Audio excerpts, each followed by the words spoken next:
Let's remember here, the people we are fighting today, we funded 20 years ago. It's the Congress, led by Democrats, who said, you know what, sounds like a pretty good idea.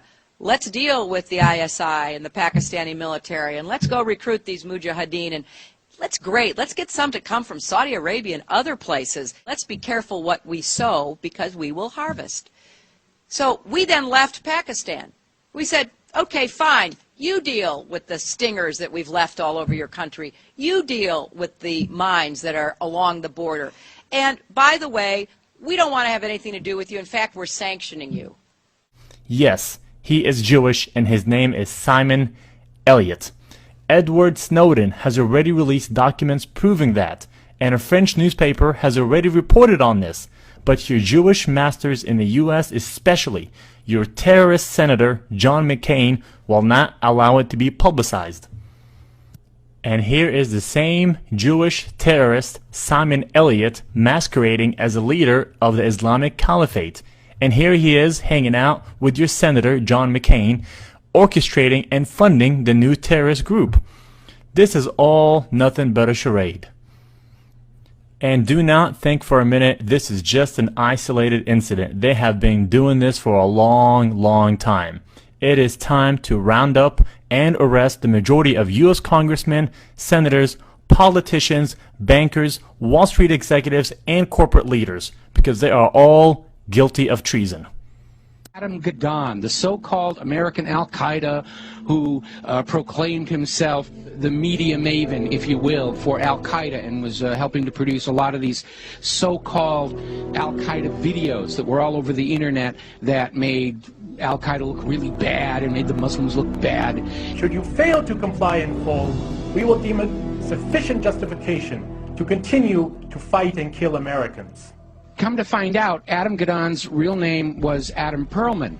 And not only was he, in fact, Jewish, he was the grandson of a member of the board of the Anti-Defamation League.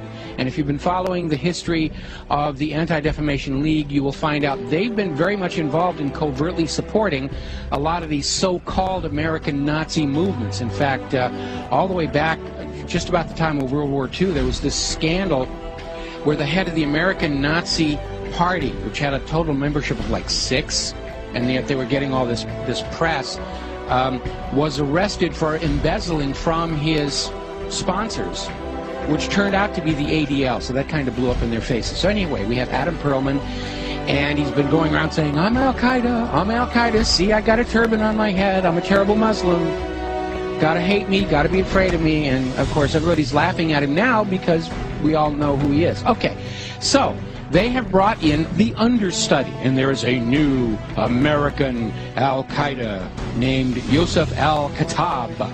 Ooh, big scary name, and they've got a picture of him out there where he's holding all these guns and knives, and he's dressed up like a wannabe Rambo, and he's scowling at the camera, and he supposedly has this website with things in it, like pictures of the Statue of Liberty with an axe buried in the back of the head. I mean, very heavy-handed, very over-the-top. There was also a link to a puppet show mocking Danny Pearl's beheading. Take a look.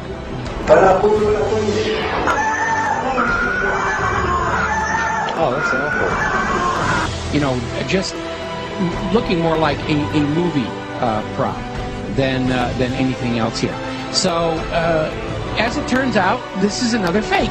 His real name is Joseph Cohen. He's a 39-year-old New York City taxi driver, as you mentioned. He called himself Yosef Al-Khattab, but he was born Joseph Cohen here in America. He is a Jew.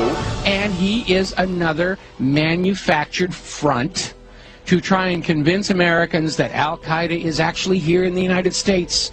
This is why we've got to be doing this, doing surveillance on the American people and reading their email and listening to their phone calls and all this stuff, because you never know when we're going to get into a situation with the American Al-Qaeda. And it's all a front. It's a fake. He's up there. He's there to try and create an enemy that doesn't really exist in order to justify the totalitarian treatment of the American people and to encourage us to go and attack them before they kill us. They're already here on the home front. We've got to go bomb those gosh darn Muslims because they're infiltrating America. And you tell the story about how you tried to find out what the what they call the Mossad when they deal with publicly? I thought it was a reasonable question, but the trouble is you can't pick up the phone book. There's no Langley in Israel that you can look up, CIA, or in our case, the Mossad. We thought we should ask, what shall we call it in English? You can translate the Hebrew words, as I said, Mossad is institute, but when they write a letter to their friends in the CIA or the British intelligence, what do they call themselves? It took a while. It was a matter of asking the Prime Minister's spokesman. The best you could do, because officially the Mossad is under the Prime Minister's office. And I think he sort of wondered why you want to know and all that, so we explained. And he came up with the Israeli Secret Intelligence Service. I mean, if it were to have initials, it would be ISIS. Just simple words like that. Interestingly enough, kind of a British model. The British don't really like the names MI5 and MI6 for... Did you get that? ISIS. ISIS. Israeli Secret Intelligence Service.